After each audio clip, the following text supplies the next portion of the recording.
സർവശക്തനായ ദൈവത്തിനും ദൈവമാതാവിനും ജീവനുള്ള ദൈവങ്ങൾ വസിക്കുന്ന ഈ പുണ്യഭൂമിക്കും എൻ്റെ പ്രണാമം. ഞാൻ രാജു ശിവനന്ദൻ, ആലപ്പുഴ ജില്ലയിലെ കായംകുളം എന്ന് പറയുന്ന സ്ഥലത്തു നിന്നാണ് വരുന്നത്.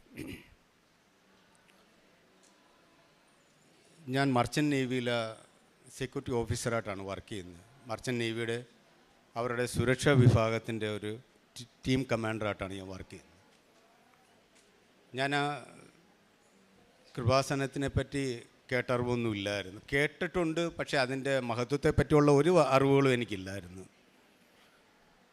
10 മാസത്തിൽ ഈ 2023 1.5 മാസമായതേ ഉള്ളൂ ഞാനിവിടെ വന്ന് ഉടമ്പടി എടുത്തിട്ട്. എൻ്റെ മകൾ ദേവനന്ദിനി, ഞാനൊരു ഹിന്ദു കുടുംബത്തിൽ ജനിച്ചു വളർന്ന ആചാരങ്ങളിൽ കൂടി വന്ന ഒരാളാണ്. എൻ്റെ മകൾ ജനിച്ച് 4ാമത്തെ ദിവസം ഫിക്സ് വന്ന്, അതായത് കുഞ്ഞിൻ്റെ ശരീരത്തിന് ഷുഗർ ഡൗണായി ഫിക്സ് വന്നിട്ട് ബ്രെയിനിൻ്റെ നെർവസിന് പ്രോബ്ലമായിട്ട് ഇപ്പോൾ ശ്രീ ചിത്ര തിരുവനന്തപുരത്താണ് ട്രീറ്റ്മെൻറ്റ് നടന്നുകൊണ്ടിരിക്കുന്നത്.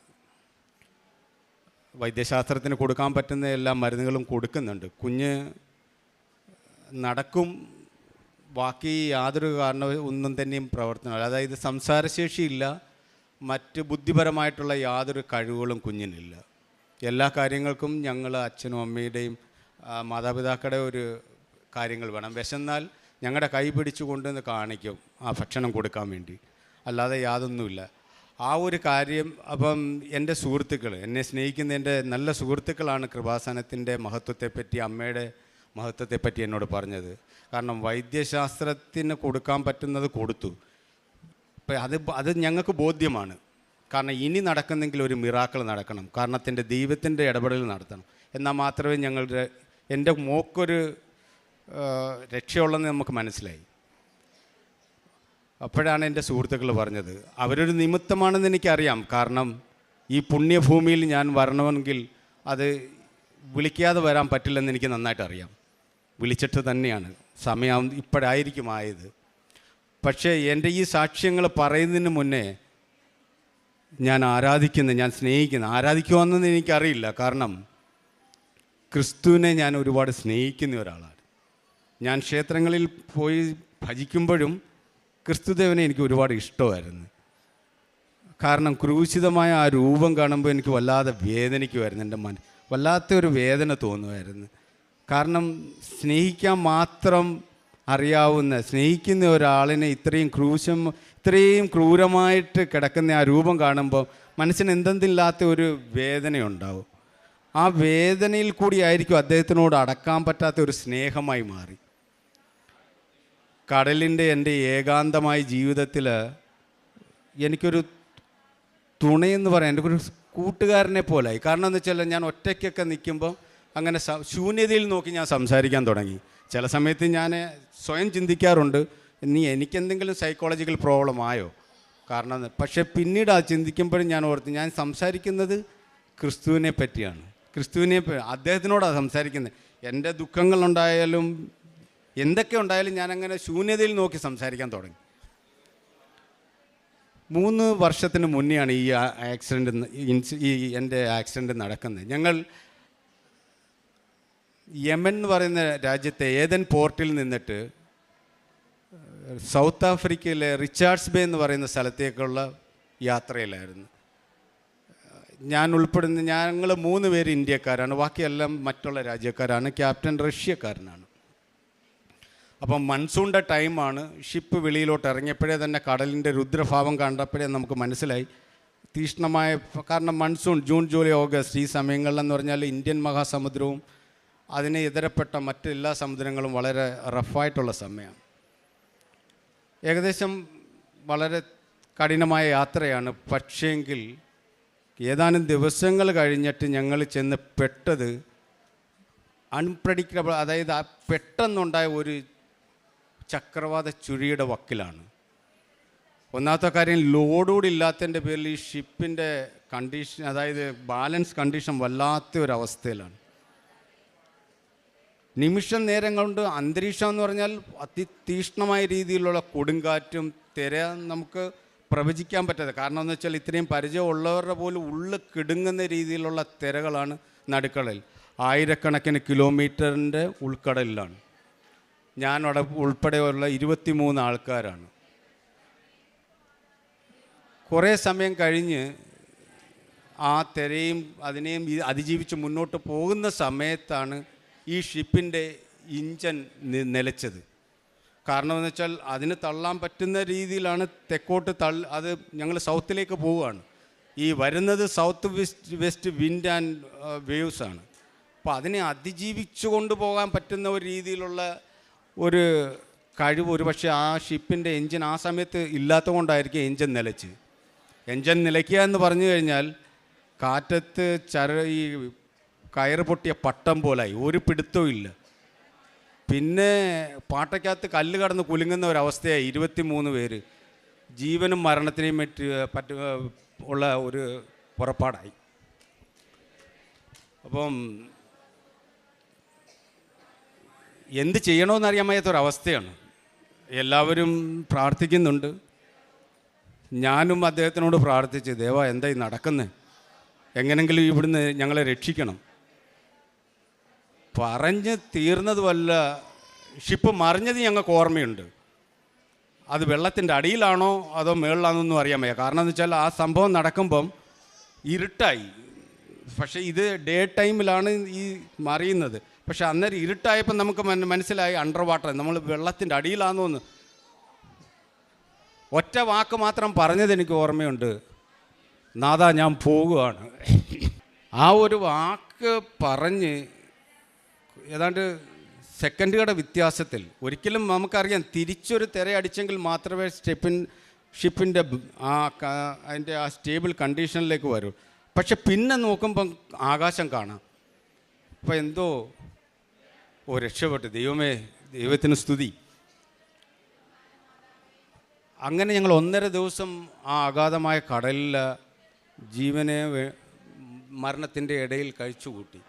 1.5 ദിവസം കഴിഞ്ഞതിന് ശേഷമാണ് ഇഞ്ചൻ ശരിയായിട്ട് ഞങ്ങൾ തിരിച്ച് മുന്നോട്ട് പോകാൻ പറ്റില്ല, തിരികെ തന്നെ പോയി. പക്ഷേങ്കിൽ ഇതിൻ്റെ ഇടയ്ക്ക് നടന്ന വേറെ ഏറ്റവും വലിയ എന്നെ അത്ഭുതപ്പെടുത്തിയതല്ല, എന്നെ ഏറ്റവും കൂടുതൽ എനിക്ക് വാക്കുകളുകൊണ്ട് പറയാൻ പറ്റാത്ത ഒരവസ്ഥയിലേക്ക് എത്തിച്ച ഒരു കാര്യം, എൻ്റെ കയ്യിലൊരു ബൈബിളുണ്ടായിരുന്നു.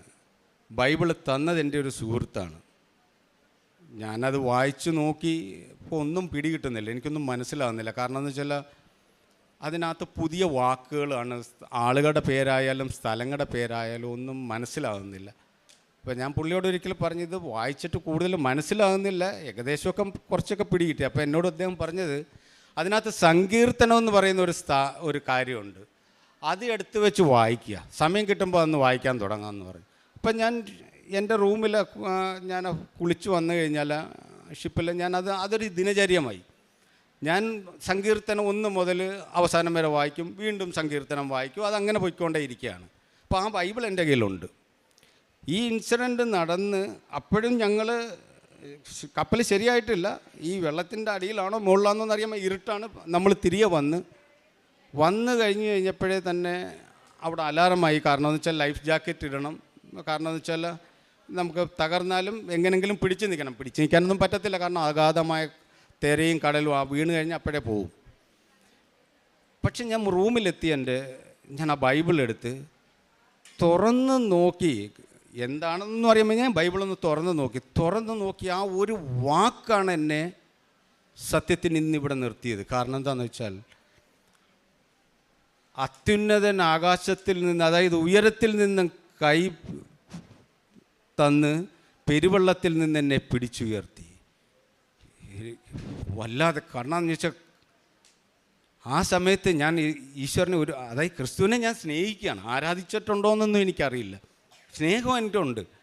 പക്ഷെ ആ സമയത്ത് ഞാൻ ആ ബൈബിളിനെ ചേർത്ത് പിടിച്ച് ക്രിസ്തുവാണെന്ന് ഓർത്തിട്ടാണ് ഞാൻ പൊട്ടിക്കരഞ്ഞുപോയി. കാരണം ഇങ്ങനെയൊക്കെ ഉണ്ടോ? നമ്മൾ പറയുന്നില്ലേ, ഈശ്വരൻ സംസാരിക്കും നമ്മളോട്. എൻ്റെ അനുഭവമാണ്, സംസാരിച്ചതാണ് എന്നോട്. അതും മരണത്തിൻ്റെ വക്കിൽ വെച്ച് എന്നോട് സംസാരിച്ച. അതെന്നെ കൂടുതൽ എൻ്റെ കുടുംബത്തിനെ തന്നെ, പിന്നെ അങ്ങനെയാണ് എൻ്റെ സുഹൃത്തുക്കൾ വഴി ഞാൻ ഈ പുണ്യഭൂമിയിൽ എത്തുന്നത്. അവർ നിമിത്തമായി ദൈവമേ അവരുടെ കുടുംബത്തിന് നന്മ തന്നെ ഉണ്ടാവട്ടെ എന്ന് ഞാൻ പ്രാർത്ഥിക്കുകയാണ്.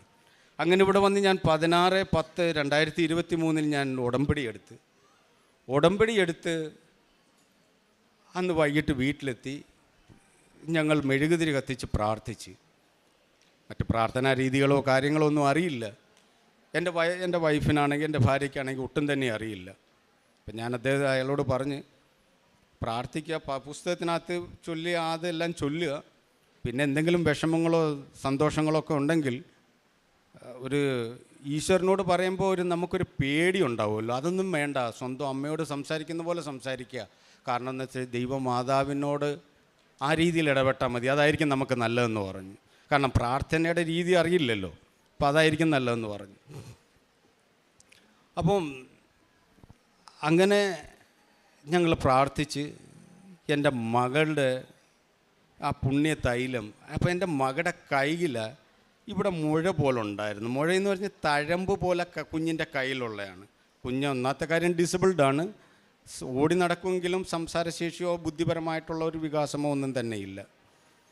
പക്ഷേ അന്ന് വൈകുന്നേരം ഈ പ്രാർത്ഥന കഴിഞ്ഞിട്ട് ഈ തൈലം എടുത്തിട്ട് ഞാൻ അമ്മയോട് പറഞ്ഞ്, അമ്മേ ഞാനിത് തേക്കുകയാണ്, എന്തെങ്കിലും ഒന്ന് കാണിക്കണമെന്ന്. അത് കാണിച്ച് പിറ്റേ ദിവസം രാവിലെ അത് നോക്കുമ്പോഴാണ് ആ മുഴയൊക്കെ ഒരുമാതിരി, മുഴയെന്നല്ല, അതങ്ങനെ ഒരു പ്ലെയിൻ പോലായി. അത് പൂർണ്ണമായി മാറിയെന്നല്ല, പക്ഷേങ്കിൽ അത്ഭുതപ്പെടുത്തുന്ന രീതിയിലുള്ള, എന്താണ് ഒരു രാത്രി കൊണ്ട് സംഭവിച്ചതെന്നറിയാൻ വയ്യാത്ത രീതിയിലുള്ള ഒരു മാറ്റമാണ്. ഇപ്പം എൻ്റെ മകളുടെ കണ്ടീഷൻ എന്ന് പറഞ്ഞാൽ ശബ്ദങ്ങളൊക്കെ അമ്മ അച്ഛനൊന്നും വിളിക്കാനൊന്നും അത് ഏബിളായിട്ടില്ല. പക്ഷെ സംസാരിക്കുന്നതിൻ്റെ ഒരു വക്കിലേക്ക് എത്തിയതായിട്ട് നമുക്ക് തോന്നി തുടങ്ങി. കാരണം എന്തൊക്കെയോ പറയുകയാണ്, അതിങ്ങനെ പറയുന്ന എൻ്റെ നാവിന് ശക്തി. നമ്മളങ്ങനെ ഈ പുണ്യതൈലം കുഞ്ഞിൻ്റെ നെറ്റിക്കും തൊണ്ടയിലും പ്രാർത്ഥിച്ച് തേക്കാറുണ്ട്. പിന്നെ ഇവിടുന്ന് തന്ന തേൻ നാവിൽ ഉറ്റിച്ചു കൊടുക്കാറുണ്ട്. കാരണം ഒരു വല്ലാത്ത മാറ്റം, വല്ലാത്തെന്ന് പറഞ്ഞാൽ അമ്മയുടെ ആ ഒരു മാറ്റവും പ്രസൻസും ഞങ്ങൾ അനുഭവിച്ചറിഞ്ഞതാണ്. കാരണം ഇത്രയും ബ്ലെസ്സിങ് തരാൻ വേണ്ടി പാവികളായി ഞങ്ങൾ ഇത്രയും സൗഭാഗ്യം ചെയ്തു എന്ന് പോലും നമ്മൾ ചിന്തിച്ചു പോയി. കാരണം എൻ്റെ മോളിപ്പോൾ ആ ഒരു കണ്ടീഷനാണ്. കാരണം ഇത്രയും പുരോഗതി എൻ്റെ മകൾക്ക് കൊടുക്കുന്ന സർവശക്തനായ തമ്പുരാനി, ആ മധ്യസ്ഥ വഹിക്കുന്ന ദൈവമാതാവിനും എങ്ങനെ നന്ദി പറയണ്ടേന്ന് എനിക്കറിയില്ല. ഇതാണ് എൻ്റെ മകളുടെ ഇപ്പോഴത്തെ കണ്ടീഷൻ. കാരണം അവളൊരു പ്രോഗ്രസിൻ്റെ വക്കിലാണ്. അത് കാരണം ഇപ്പം ഞാൻ വന്നിട്ട് 2 മാസമായതേ ഉള്ളൂ ഷിപ്പിൽ നിന്ന്. അവിടുന്ന് എൻ്റെ കാലിൽ 1 മാസം മുന്നേ, ഞാൻ നാട്ടിലെത്തുന്നതിന് 1 മാസം മുന്നേ എന്തോ ഒന്ന് കടിച്ചതാണ്. എന്താണെന്ന് എനിക്കറിയില്ല. അവിടെ മറ്റ് ഇഴജന്തുക്കളൊന്നുമില്ല, ഷിപ്പിലാണ്. പക്ഷേ എന്താണെന്ന് എനിക്കറിയില്ല, കാല് വല്ലാതെ ചൊറിഞ്ഞ് വീങ്ങി എൻ്റെ ഈ മുട്ടിൻ്റെ ഈ ഭാഗം ഒരു വല്ലാത്ത രീതിയിലായി. അത് വേദനയുണ്ട്, ചൊറിച്ചിലുമുണ്ട്, നീരുമുണ്ട്.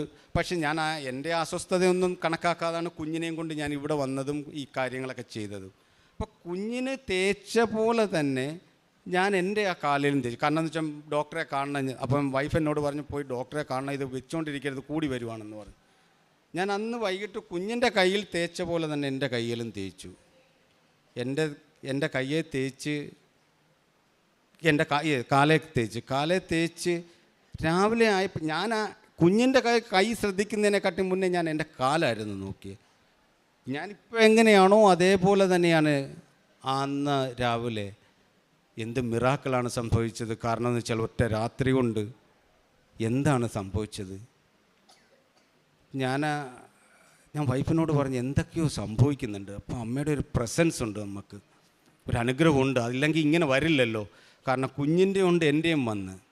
കാരണം ഈ ദേവൻ്റെ ഈ ദൈവത്തിൻ്റെ നേരിട്ടുള്ള ഇടപെടൽ എന്നോട് ഞാൻ കണ്ടതാണ്.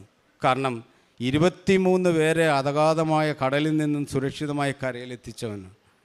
കാരണം 23 പേര് ജീവനും കൊണ്ട് ആ ഒരു കരങ്ങളിൽ കൊണ്ട് മാത്രമേ ഞങ്ങൾ. അപ്പോൾ അദ്ദേഹത്തിൻ്റെ സ്നേഹവും ആ കരുതലും ഞങ്ങൾ നേരിട്ട് അനുഭവിച്ച. പക്ഷേ അമ്മയുടെ ഇടപെടൽ ഇതിലൂടെ വന്നപ്പം അപ്പം രാവിലത്തെ പ്രാർത്ഥനയൊക്കെ കഴിഞ്ഞതിന് ശേഷമാണ് ഞാനിത് നോക്കിയത്. മെഴുകുതിരിയെല്ലാം അണച്ച് എല്ലാം വെച്ചതിന് ശേഷം യാതൊരുവിധ സുഗന്ധദ്രവ്യങ്ങളും ആ സമയത്ത് എൻ്റെ വീട്ടിലില്ല, കത്തിച്ചിട്ടുമില്ല. പക്ഷേ അഭൗമ്യമായ ഒരു സുഗന്ധമാണ് എൻ്റെ വീട്ടിൽ ആ സമയത്ത് അനുഭവപ്പെട്ടെന്ന് പറഞ്ഞാൽ അത് ചന്ദനത്തിരിയുടെയോ അതോ പുഷ്പങ്ങളുടെയോ ആണെന്ന് എനിക്ക് പറയാൻ വയ്യ. പക്ഷേ ഞാൻ ഇവിടെ വന്നപ്പോൾ ഈ അൾത്താരയിൽ നിന്ന് എനിക്ക് കിട്ടിയ ഒരു മണം, ഒരു സുഗന്ധമാണ് എനിക്ക് അനുഭവപ്പെടുന്നത്. ഞാൻ പെട്ടെന്ന് വൈഫിനെ വിളിച്ച്, നിങ്ങൾക്ക് എന്തെങ്കിലും സുഗന്ധം കിട്ടുന്നുണ്ടോ എന്ന് ചോദിച്ച്. പക്ഷേ അയാൾ പറഞ്ഞില്ല, എനിക്കൊന്നും കിട്ടിയില്ല. അപ്പോൾ എൻ്റെ മകൻ അവിടെ ഉണ്ടായിരുന്നു, വീട്ടിലുണ്ടായിരുന്നു. ഞാൻ മകനെ വിളിച്ചു കഴിഞ്ഞപ്പം ഞാൻ ചോദിച്ചു, എന്തെങ്കിലും സുഗന്ധം? ഞാൻ പറഞ്ഞ് തീരുന്നതിന് മുമ്പ് തന്നെ അവൻ എന്നോട് പറഞ്ഞ്, എന്തോ ഒരു വല്ലാത്ത സുഗന്ധം തോന്നുന്നല്ലോ, ഒരു വല്ലാത്ത സുഗന്ധമാണ് എന്ന് പറഞ്ഞ്. അപ്പം ഞാൻ ഉടനെ തന്നെ അവരോട് ഞാൻ പറഞ്ഞ്, അമ്മ വന്നിട്ടുണ്ട്, അമ്മയുടെ പ്രസൻസ് ഉണ്ട് ഇവിടെ, അമ്മ ഇവിടെ എത്തിയിട്ടുണ്ട്. ഒറ്റ ദിവസം ഉടമ്പടി എടുത്തതിൻ്റെ അന്ന് രാത്രിയിൽ നിൻ്റെ പിറ്റേന്നത്തെ കാര്യമാണ് ഞാൻ ഈ പറയുന്നത്. എന്താ സംഭവിക്കുന്നതെന്ന് എനിക്കറിയാൻ വയ്യ. അതിനുശേഷം നടന്ന ഒരു സംഭവം, എൻ്റെ മകൻ JIPMER, Jawaharlal Nehru medical institute of പോണ്ടിച്ചേരിയിൽ 3ാം വർഷത്തെ കാർഡിയോ സ്റ്റുഡൻ്റാണ്. കാർഡിയോവാസ്കുലർ ആൻഡ് കാർഡിയോ സർജറി പഠിക്കുകയാണ്. അപ്പം ഈ അടുത്ത സമയത്ത്, ഈ ഉടമ്പടി എടുത്തതിന് ശേഷമാണ് ഈ കാര്യങ്ങളൊക്കെ നടക്കുന്നത്. ഈ അടുത്ത സമയത്ത് US-ൻ്റെ ഒരു മെഡിക്കൽ ടീം അവിടെ എത്തി. കാരണം ഇന്ത്യയുടെ മെഡിക്കൽ റാങ്കിനകത്ത് 2ാമത്തെ റാങ്കിങ് ആണ് ജവഹർലാൽ നെഹ്റു മെഡിക്കൽ കോളേജിനുള്ളത്. ഫസ്റ്റ് റാങ്ക് വന്നിട്ട് ഓൾ ഇന്ത്യ മെഡിക്കൽ ഇൻസ്റ്റിറ്റ്യൂട്ടാണ്. അപ്പോൾ സെക്കൻഡ് റാങ്കുള്ള മെഡിക്കൽ ഇൻസ്റ്റിറ്റ്യൂട്ട് ജിഗ്മറിലാണ് എൻ്റെ മകൻ പഠിക്കുന്നത്. അവൻ ഇപ്പം 3ാമത്തെ വർഷം തൊട്ട് സർജറി വിഭാഗത്തിലേക്കായി. അപ്പം അവിടെ ഒരു മെഡിക്കൽ ടീം വന്ന്, അവരെന്തോ ഇക്വിപ്മെൻ്റ് പരമായിട്ടുള്ള കാര്യങ്ങൾക്ക് വേണ്ടിയിട്ടാണ് അവർ വന്ന് ഇവൻ്റെ കാര്യങ്ങളൊക്കെ അവർ ശ്രദ്ധിച്ചത് കൊണ്ടാവാം അവൻ്റെ HOD ചോദിച്ച്, ഈ സ്റ്റുഡൻ്റ് ആണോ അതോ സ്റ്റാഫാണോ എന്ന് ചോദിച്ച്. അന്നേരം പറഞ്ഞല്ല, സ്റ്റുഡൻ്റ് ആണെന്ന് പറഞ്ഞപ്പോൾ അവർ പോകുന്നതിന് മുന്നേ ഇദ്ദേഹത്തിനോട് പറഞ്ഞു, ഞങ്ങളെ ഒന്ന് വന്ന് കാണണമെന്ന് പറഞ്ഞ് അവിടെ വെച്ച് തന്നെ കണ്ടു, സംസാരിച്ച്.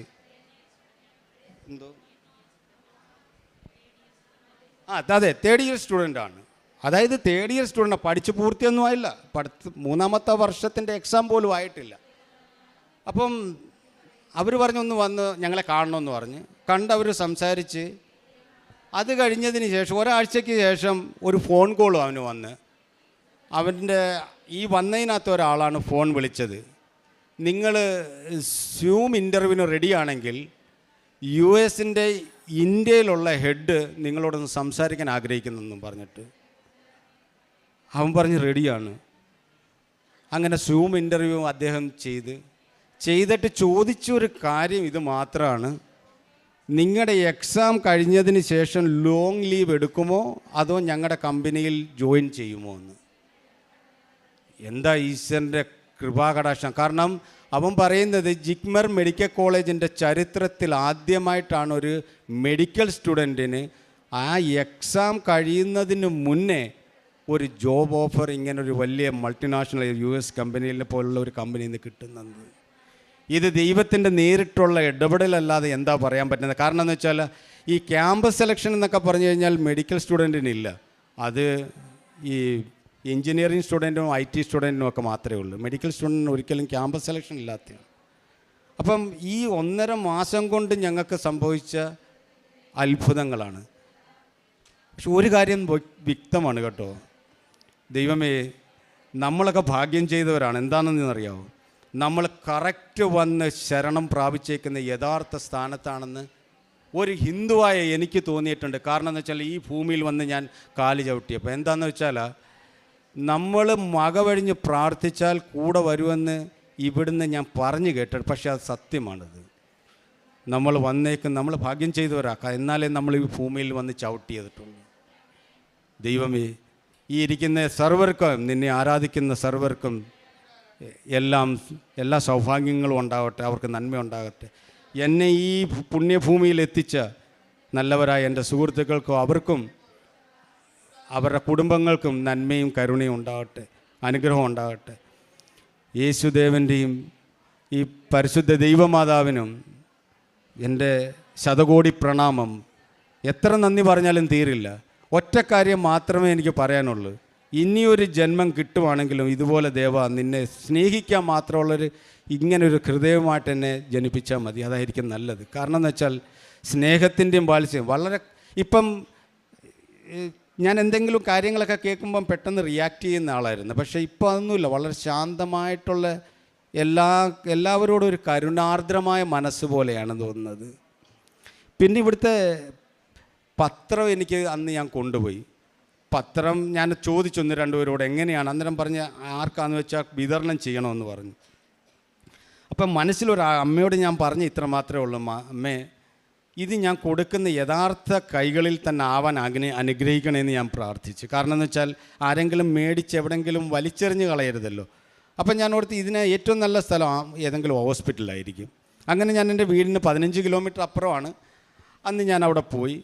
അവിടെ ഹോസ്പിറ്റലിൽ ചെന്ന് ആൾക്കാരെ കണ്ട് ഈ പത്രങ്ങൾ കൊടുക്കുന്നതിനോടൊപ്പം ഞാൻ അവരോട് പറഞ്ഞ് ഇത് ദൈവമാതാവിൻ്റെ അത്ഭുതങ്ങളിലെ സാക്ഷിത്വമാണ്, നിങ്ങൾക്ക് വായിക്കുക.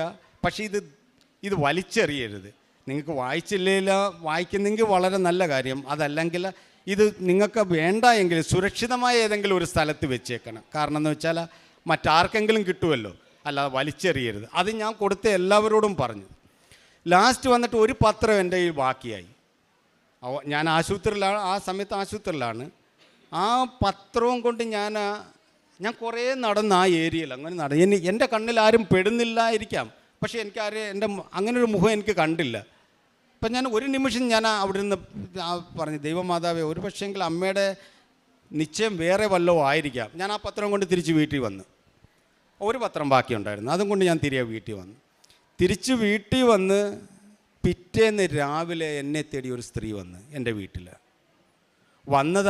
അവരുടെ കൊച്ചുമകന് ഈ ഷിപ്പിലെ ജോലി സംബന്ധമായ കാര്യങ്ങളെ അറിയാൻ വേണ്ടിയിട്ട് വന്നതാണ്. അപ്പോൾ അവർ പറഞ്ഞ് കുറേ കാലമായിട്ട് പഠിച്ച് കുറേ എൻജിനീയറിങ്ങിൻ്റെ ഷിപ്പിൻ്റെ എൻജിനീയറിങ് കാര്യങ്ങളെല്ലാം പഠിച്ചതാണ്, ജോലി ശരിയാകുന്നില്ല എന്ന് പറഞ്ഞ് ഏതെങ്കിലും കമ്പനി അറിയാൻ പറ്റുന്നെങ്കിൽ ഒന്ന് പറയണമെന്നും അത് പറയാൻ വേണ്ടിയിട്ടാണ് അവർ വന്നേ. അപ്പം ഞാൻ ഒരു നിമിഷം ചിന്തിച്ചു, ഒരു പക്ഷേ അമ്മ ആഗ്രഹിച്ചത് ഇതാണോ? കാരണം എന്ന് വെച്ചാൽ ആ പത്രം ഇവർക്ക് വേണ്ടിയിട്ടുള്ളതായിരിക്കണം. ഞാൻ പെട്ടെന്ന് ആ പത്രം എടുത്തുകൊണ്ട് നടന്ന കാര്യം ഞാൻ അവരോട് പറഞ്ഞ്, ഞാൻ കൊടുത്തതിനകത്ത് ഒരു പത്രം എനിക്ക് ബാക്കിയുണ്ടായിരുന്നു. അപ്പോൾ അങ്ങനെ കൊടുക്കാൻ ഒരാളിനെ കാണാത്തത് കൊണ്ടാണോ കാണിക്കാത്തത് കൊണ്ടാണോ ഈ പത്രം നിങ്ങൾക്ക് വേണ്ടി വിധിച്ചതാണ്. അതിൻ്റെ അർത്ഥം നിങ്ങളെ ആ സന്നിധാനത്തേക്ക് വിളിക്കുന്നുണ്ട്, കാര്യം നടക്കും. ഈ പത്രം വെക്കുക, നിങ്ങളുടെ ആ കൊച്ചുമകനെയും കൊണ്ട് നിങ്ങൾ അവിടെ പോവുക, കാര്യം നടക്കും. മാസങ്ങളൊന്നും വേണ്ടി വരില്ല. ഞങ്ങളുടെ വീട്ടിൽ ഇങ്ങനെയൊക്കെയുള്ള കാര്യങ്ങൾ നടക്കുന്നുണ്ട്. അതുകൊണ്ട് ഒരു പ്രാവശ്യം അവിടെ നിന്ന് പോയി നോക്ക്, കാര്യങ്ങൾ നടക്കുമെന്ന് പറഞ്ഞ്. പിന്നെ ഇപ്പോഴത്തെ എൻ്റെ മാനസികാവസ്ഥ എന്ന് പറഞ്ഞാൽ ഒറ്റ കാര്യം മാത്രമേ ഉള്ളൂ. എൻ്റെ മുന്നിൽ ആര് കൈ നീട്ടിയാലും എൻ്റെ ആ മുഖം നോക്കുമ്പോൾ അറിയാമല്ലോ വിശപ്പുണ്ടോ ഇല്ലയോ എന്നുള്ളത്. ചുറ്റുപാടും ആഹാരം ഉണ്ടെങ്കിൽ ആഹാരം വാങ്ങിക്കൊടുക്കും, അല്ലെങ്കിൽ പൈസ കൊടുത്തിട്ട് ഞാൻ പറയും ഇത് ഭക്ഷണം വാങ്ങി കഴിക്കണം. കാരണം എന്ന് വെച്ചാൽ ഈ ഒരുപാട് മാഫിയകളൊക്കെ ഉണ്ടല്ലോ. കാരണം കുഞ്ഞുങ്ങളെയും വൃദ്ധരെയൊക്കെ ഇങ്ങനെ എടുപ്പിച്ചെന്ന് പറയും. അവരിൽ ഒരു പൈസ പോകരുതെന്നൊരാഗ്രഹം കൊണ്ടാണ്. യഥാർത്ഥത്തിൽ വിശക്കുന്നവർക്ക് കൊടുക്കണമെന്ന് മനസ്സ് നിറഞ്ഞു കൊടുക്കണമെന്ന് ആഗ്രഹമുണ്ട്. അങ്ങനെയൊക്കെയുള്ള ചെറിയ ഒരു ഈശ്വര സേവ മാത്രമേ ഞാൻ ചെയ്തിട്ടുള്ളൂ. പക്ഷേ ഞാൻ ചെയ്ത ഈശ്വര സേവയെക്കാട്ടിൽ 10 മടങ്ങ് കൂടുതലാണ് എനിക്ക് തന്ന ബ്ലെസ്സിങ് അനുഭവങ്ങൾ. കാരണം ഇനിയിപ്പം എനിക്ക് ഒരു കാര്യം മാത്രം ദൈവസന്നിധിയിൽ ഞാൻ സാക്ഷ്യം പറഞ്ഞു പോവാണ്. ഇപ്പം എൻ്റെ മകളെപ്പറ്റി എനിക്ക് യാതൊരുവിധ ചിന്തയില്ല. കാരണം നേരത്തെ എന്ന് പറഞ്ഞാൽ ഇങ്ങനെ മനസ്സിങ്ങനെ എരിയുമായിരുന്നു. കാരണം എൻ്റെ കാലം കഴിഞ്ഞാൽ എൻ്റെ മകള്, കാരണം എന്ന് വെച്ചാൽ ഒരു ആഹാരം വിശന്നാൽ ചോദിച്ചു വാങ്ങി കഴിക്കാൻ പോലും ഉള്ള ഒരു കഴിവില്ലാത്തൊരു കുഞ്ഞിൻ്റെ ഒരു അവസ്ഥ മനസ്സിലാവുമല്ലോ. അപ്പോൾ ആ ഒരു കാര്യം ഞാനിങ്ങനെ ദൈവസന്നിധിയിൽ ഞാനിങ്ങനെ പറയാമായിരുന്നു. പക്ഷേ ഇപ്പോഴെനിക്ക് എന്താ ബോധ്യമായെന്ന് പറഞ്ഞാൽ എന്താ, ഞങ്ങളില്ലാതെ വന്നാലും അവൾ സുരക്ഷിതയാണ്. എന്താണെന്ന് വെച്ചാൽ അവൾ എത്തേണ്ട കൈകളിലാണ് എത്തിയിരിക്കുന്നത്, സുരക്ഷിതമായ കൈകളിലാണ് അവൾ എത്തിയിരിക്കുന്നത്. കാരണം എന്ന് വെച്ചാൽ ഈ ഒരൊറ്റ ദിവസം കൊണ്ട് ഇത്രയൊക്കെ ചെയ്യാമെങ്കിൽ പിന്നെ ഈ ദൈവമാതാവിന് എന്താ നമുക്ക് വേണ്ടി ചെയ്യാൻ പറ്റാത്തത്? ഇനി ഞാനോട് എടുക്കുന്ന ഉടമ്പടി ഈ പുണ്യ പരിപാവനമായ ഈ സന്നിധിയിൽ നിന്ന് ഞാൻ പറയുകയാണ്. കാരണം ഇത് ഞാൻ ദൈവത്തിനോട് ചെയ്യുന്ന സാക്ഷ്യവും വാക്കുമാണ്. ഇനി ഞാൻ എടുക്കുന്ന ഉടമ്പടി ഒരു കാര്യത്തിന് വേണ്ടിയിട്ടല്ല, ആജീവനാന്തം സർവശക്തനായി തമ്പുരാനെ സ്നേഹിക്കാൻ വേണ്ടി മാത്രമായിരിക്കും ഞാൻ ആ ഉടമ്പടി എടുക്കുന്നത്. എൻ്റെ ഉടമ്പടി അതിനു വേണ്ടി. കാരണം എന്ന് വെച്ചാൽ അദ്ദേഹം ഉണ്ടെങ്കിൽ എനിക്കറിയാം എല്ലാം എനിക്ക് കിട്ടുമെന്ന്. ദൈവമേ, സർവശക്തനായ തമ്പുരാനെ, അങ്ങേ ആശ്രയിക്കുന്ന സർവർക്കും സർവ്വപുണ്യവും കൊടുക്കണേ എന്ന് പ്രാർത്ഥിച്ചുകൊണ്ട് ഞങ്ങൾക്ക് തന്ന എല്ലാ അനുഗ്രഹങ്ങൾക്കും 1000 ശതകോടി പ്രണാമം ചെയ്ത്, അമ്മേ ദൈവമാതാവേ, ഈ കാരുണ്യവും കൃപയും എപ്പോഴും ഞങ്ങളിൽ ചൊരിയണമേ. ആമേൻ. വിശുദ്ധ ഗ്രന്ഥത്തിൽ യെശയ്യാ പ്രവാചകൻ്റെ പുസ്തകം 41-ാം അധ്യായം 10-ാം തിരുവചനം പറയുന്നു, ഭയപ്പെടേണ്ട, ഞാൻ നിന്നോട് കൂടെയുണ്ട്, സംഭ്രമിക്കേണ്ട, ഞാനാണ് നിൻ്റെ ദൈവം. ഞാൻ നിന്നെ ശക്തിപ്പെടുത്തുകയും സഹായിക്കുകയും ചെയ്യും. എൻ്റെ വിജയകരമായ വലത്തുകൈ കൊണ്ട് ഞാൻ നിന്നെ താങ്ങി നടത്തും. താൻ ഇവിടെ വരാനുണ്ടായ സാഹചര്യങ്ങൾ എങ്ങനെയുള്ള ഒരു മരണവക്ത്രത്തിൽ നിന്നാണ് ഈ മകൻ ഇവിടെ വരുന്നത്? അതിന് തൻ്റെ സുഹൃത്തുക്കൾ നിമിത്തമായെന്ന് പറയുന്നു. പക്ഷേ വളരെ ബോധ്യത്തോടെ പറഞ്ഞു കഴിഞ്ഞു, അതിനെന്നെ വിളിക്കണം. എന്നെ വിളിച്ചത് കൊണ്ട് മാത്രമാണ് ഞാനിവിടെ എത്തിയത്. ഇവിടെ വന്നത് വേറെ ആരും പറഞ്ഞിട്ടല്ല, എൻ്റെ അമ്മ എന്നെ കൊണ്ടുവന്നതാണ്, എൻ്റെ ക്രിസ്തുദേവൻ എന്നെ കൊണ്ടുവന്നതാണ്.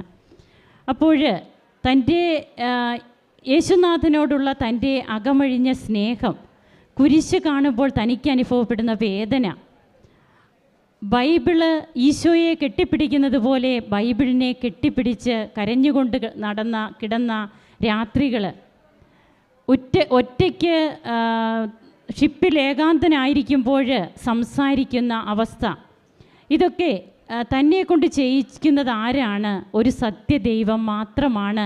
ആ സത്യദൈവത്തിൻ്റെ സന്നിധിയിലേക്കാണ് താൻ ഈ ഉടമ്പടിയിലൂടെ ഒന്നുകൂടെ കടന്നു വന്നിരിക്കുന്നതെന്ന് വളരെ ബോധ്യത്തോടെ പറയുന്ന ഈ മകൻ്റെ സാക്ഷ്യമാണ് നാം കേട്ടുകൊണ്ടിരിക്കുന്നത്.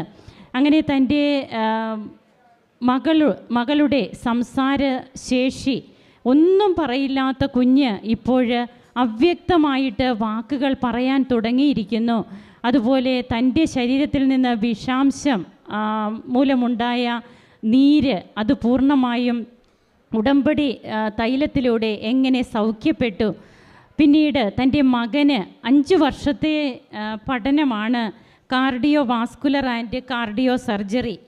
എന്നാൽ ജവഹർലാൽ നെഹ്റു മെഡിക്കൽ കോളേജിൻ്റെ ചരിത്രത്തിൽ തന്നെ ആദ്യമായിട്ട് ഇന്ത്യയിലെ 2nd റാങ്ക് കോളേജ് എന്നാണ് നമുക്കും അറിയാമത്. അപ്പോൾ ആ കോളേജിൻ്റെ ചരിത്രത്തിൽ ഇന്ന് വരെ ഒരു സ്റ്റുഡൻറ്റിന് ഒരു ജോലി ലഭിച്ചിട്ടില്ല. എന്നാൽ US ബേസ്ഡ് കമ്പനി മകനെ ജോലിക്ക് വേണ്ടി തിരഞ്ഞെടുത്തിരിക്കുന്നു. അവർ ചോദിച്ച ചോദ്യം എന്താണെന്ന് നാം കേട്ടു. വളരെ സിമ്പിളായിട്ടുള്ള ഒരു ചോദ്യം. അങ്ങനെ ഒരു ചോദ്യം മാത്രമാണ് ആ മകനോട് ചോദിച്ചത്. താൻ ഉടമ്പടി എടുത്തിട്ട് 1.5 മാസമായതേയുള്ളൂ. 3 ദിവസത്തിനിടയ്ക്ക് തൻ്റെ കുടുംബത്തിൽ നടന്ന അനുഭവ സാക്ഷ്യങ്ങളാണ് ഈ മകൻ ഇവിടെ പങ്കുവച്ചത്. ഇനി ജീവിക്കുന്നെങ്കിൽ ഈശോയോട് കൂടി മാത്രം, ഇനിയൊരു ജന്മമുണ്ടെങ്കിൽ അതെൻ്റെ ക്രിസ്തുദേവന് വേണ്ടി മാത്രം. അങ്ങനെ പറഞ്ഞുകൊണ്ട് നമ്മളൊക്കെ ഭാഗ്യപ്പെട്ടവരാണ്. അതുതന്നെയാണ് ബഹുമാനപ്പെട്ട VP ജോസഫ് അച്ഛനും പറയുക. ഈ പുണ്യഭൂമിയിലേക്ക് ആരും വെറുതെ വരുന്നതല്ല. അതായത് എന്തെങ്കിലുമൊക്കെ ആരെങ്കിലും ആയിട്ട് നമ്മൾ വരുന്നതല്ല. നമ്മെ ദൈവം വിളിക്കുന്നത് കൊണ്ടാണ് നാം ഈ പുണ്യഭൂമിയിൽ വരുന്നത്. അങ്ങനെ തന്നെ ഇവിടെ കൊണ്ടുവന്നത് ഈ ദൈവമാതാവാണ്. അമ്മ നിരൂപിച്ചാൽ ഇനി ഒന്നും എൻ്റെ ജീവിതത്തിൽ ഞാൻ ഉടമ്പടിയിലൂടെ ചോദിക്കില്ല. നമുക്കൊക്കെ ഒരു നിർദ്ദേശം തന്നെയാണ്, അല്ലെങ്കിൽ ഒരു മാതൃക തന്നെയാണ്. നാം ഉടമ്പടി പുതുക്കി നിൽക്കുന്നു, പല കാര്യങ്ങൾ നാം വെക്കുന്നു, നടക്കാത്തതിനെക്കുറിച്ച് പരിഭവിക്കുന്നു, പരിതപിച്ച് ആകുലപ്പെട്ട് നാം ആവലാതികളുമായി ഓടി നടക്കുകയാണ്. എന്നാൽ തനിക്കിനി ഒന്നും വേണ്ട, തനിക്ക് തൻ്റെ ഈശോ മാത്രം മതി. ഈശോയുള്ളപ്പോൾ പിന്നെ എന്തിനാണ് ഞാൻ വിഷമിക്കുന്നത്? എനിക്കെല്ലാം തന്നുകൊള്ളുമല്ലോ. ഇതൊക്കെ ഒരു അക്രൈസ്തവനായ മകൻ ഇവിടെ നിന്ന് പറയുമ്പോൾ തീർച്ചയായും പരിശുദ്ധ അമ്മ പ്രത്യക്ഷപ്പെട്ട, ജീവനോടെ പ്രത്യക്ഷപ്പെട്ട ഈ മാസത്തിൽ ഡിസംബർ 7 19ാമത്തെ വാർഷിക നാം അനുസ്മരിക്കുന്ന ഈ അവസരത്തിൽ അമ്മയുടെ സാന്നിധ്യം തൻ്റെ ജീവിതത്തിലുണ്ട് എന്ന് സുഗന്ധ അഭിഷേകമായി അമ്മ തങ്ങളുടെ വീട്ടിലേക്ക് കടന്നു വന്നുവെന്ന് ഈ മകൻ പറയുന്നു. ഇത് ഇന്നത്തെ ആദ്യത്തെ സാക്ഷ്യമായിരിക്കാം, എന്നാൽ എത്രയോ അനുഭവ സാക്ഷ്യങ്ങളാണ് അമ്മയെ നേരിൽ കാണുന്നവർ, അമ്മ സംസാരിക്കുന്നവർ, അമ്മയുടെ സുഗന്ധ അഭിഷേകം കൊടുക്കുന്നവർ. ഇങ്ങനെ അമ്മ ഇന്നും പ്രത്യക്ഷപ്പെട്ടുകൊണ്ടിരിക്കുകയാണ്, ജീവനോടെ നമ്മുടെ അടുത്തേക്ക് വരികയാണ് ഓരോ ദിവസവും. നമുക്ക് ഈ കുടുംബത്തിന് ലഭിച്ച എല്ലാ കൃപകൾക്കും ഈ മകന് വിശുദ്ധ ഗ്രന്ഥം പറയുന്നത് പോലെ എൻ്റെ വിജയകരമായ വലത്തുകൈ കൊണ്ട് ഞാൻ നിന്നെ താങ്ങി നടത്തുമെന്ന് പറയുന്ന തിരുവചനം അക്ഷരാർത്ഥത്തിൽ ഓരോ മക്കളുടെയും ജീവിതത്തിൽ സംഭവിച്ചു കൊണ്ടിരിക്കുകയാണ്. അതിന് നമുക്ക് ബോധ്യങ്ങൾ വേണമെന്ന് മാത്രം. സത്യസന്ധമായിരിക്കണം, വിശ്വസ്തമായിരിക്കണം നമ്മുടെ ഉടമ്പടി. നമുക്ക് ഈ കുടുംബത്തെ സമർപ്പിച്ച് കരങ്ങളടിച്ച് ഈശോയ്ക്കും അമ്മയ്ക്കും നന്ദി പറയാം, ദൈവത്തെ ആരാധിക്കാം. ഈശോയെ നന്ദി, ഈശോയെ സ്തുതി, ഈശോയെ ആരാധന.